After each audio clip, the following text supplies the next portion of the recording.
listen very carefully as I begin by telling you a story of this young girl who lived life to its fullest. Horseback riding was her passion. She would drive a car, a two-wheel scooter, and even a bicycle all around the town. In other words, there was no stopping her. Good in academics, she pursued her career as a teacher. Life was fun and pretty fulfilling. It was at this stage, with a bright future to look forward to, when, to her horror, she was forced to pull her reins and slow down. Suddenly, a lot of don'ts came into her life. Don't drive, don't cook, don't do this, don't do that, just don't.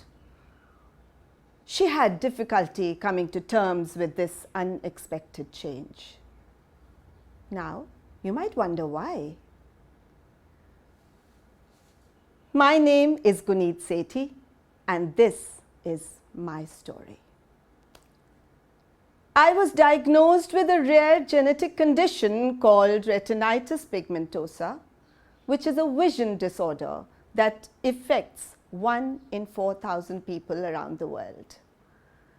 While in most people, it manifests itself much later in life, I was already at an advanced stage in my 20s when I discovered it. A disease which started with partial visual impairment progressed rapidly, leading to complete blindness. Today, I'm officially 100% blind. Riveting, isn't it? Before I go any further, let me clear some doubts that may have already cropped up in your mind.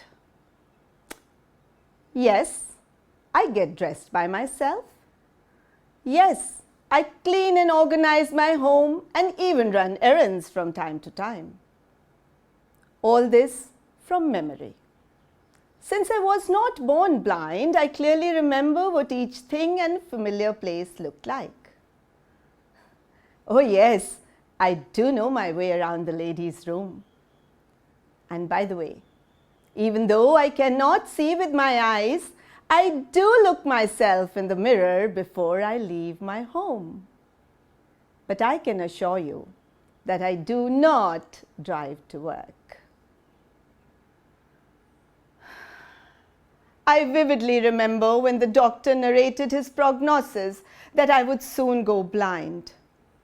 I heard, and yet unheard, the finality with which the doctor said that it was just a matter of time and that blindness was inevitable. The eerie silence in the car when my parents and I were driving back from the hospital still haunts me. I was furious and I was angry at the thought that the world would soon close in on me. Life, as I had known and loved, would come to a grinding halt. I remember brewing my morning coffee, feeling terrified to face the world, as my condition was progressing towards the inevitable. And so, I began to add 2 cubes of denial and 1 cube of fear to my coffee. I also lost 5 years of my life wallowing in self-pity while I waited to get blind. But then it happened. It happened. No, I did not get my sight back, if that's what you're thinking.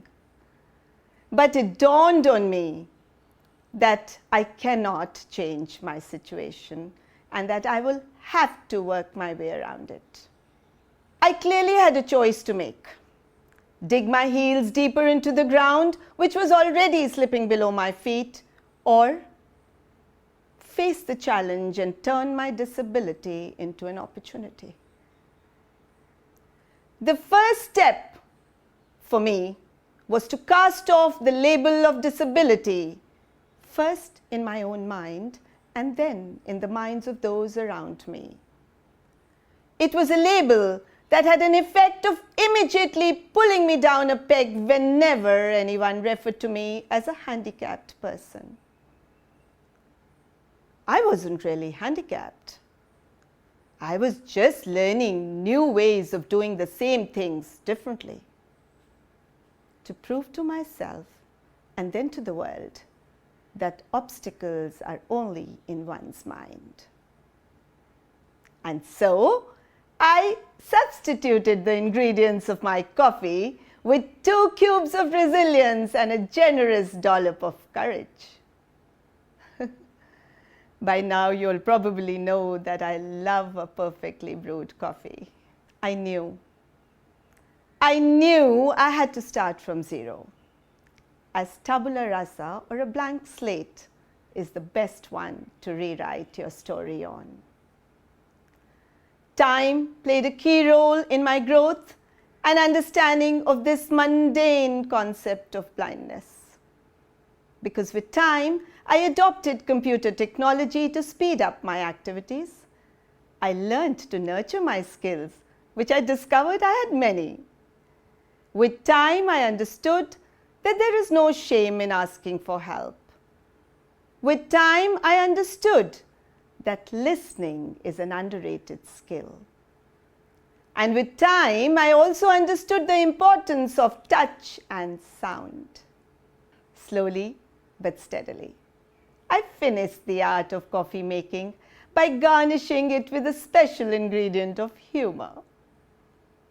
I discovered I had a subtle power to make normal human interactions into, well, some might say interesting, but for some, maybe unsettling. For example, while being introduced to someone, I would often put my hand forward first in order to gauge the position of the person that I'm going to have a conversation with. For me, it was just a simple calculation in order to make that right eye contact. But this would inevitably result in an exclamation of surprise or confusion in the mind of the other, who probably thought that the blind person would be lost at this stage. But here I was, following them to the meeting room and seating myself, or even helping myself to a proffered cup of tea.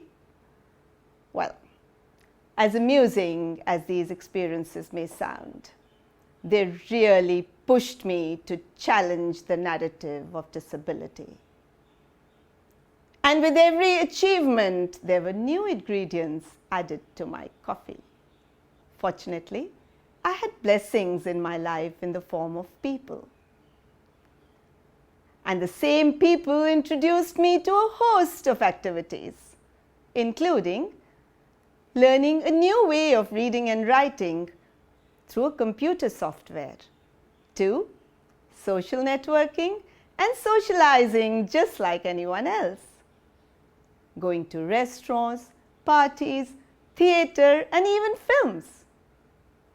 But let me tell you, no matter what, the unyielding task of picking oneself up after hitting rock bottom is entirely, and I repeat, is entirely up to you. Of course, I missed the time when I could spot a rainbow.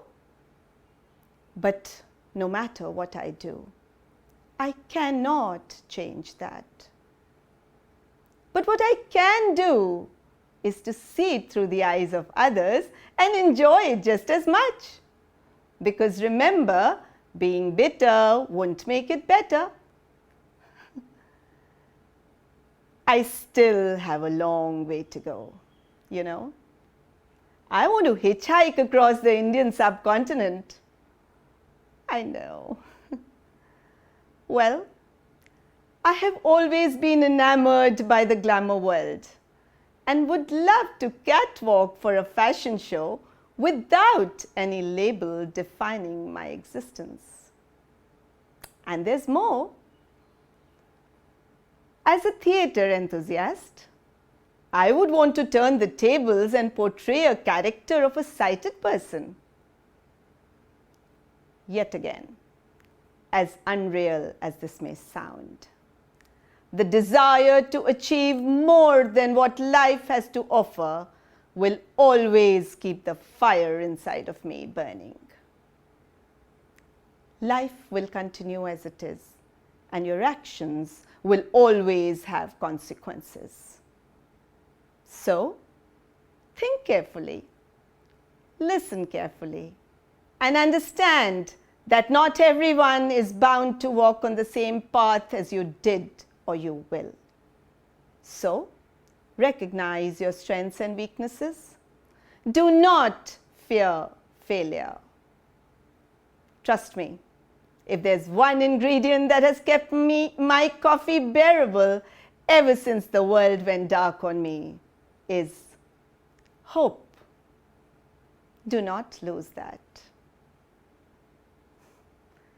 And as I conclude, let me share with you the trick of brewing that perfect cup of coffee whenever you are feeling a disconnect or the journey of your life seems to be taking a rough turn. So here we go. Replace the beans of denial and fear with that of tenacity and resilience.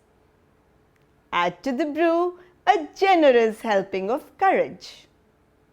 You will now begin to see the color of your drink change and the aroma get stronger. Top up the cup with a little humor. It helps a lot in the taste. And finally, before taking that first sip, toast yourself with the words of hope. And with that hope, I do hope my little story would inspire you never to give up in life, no matter what it throws at you. Thank you. Thank you for listening.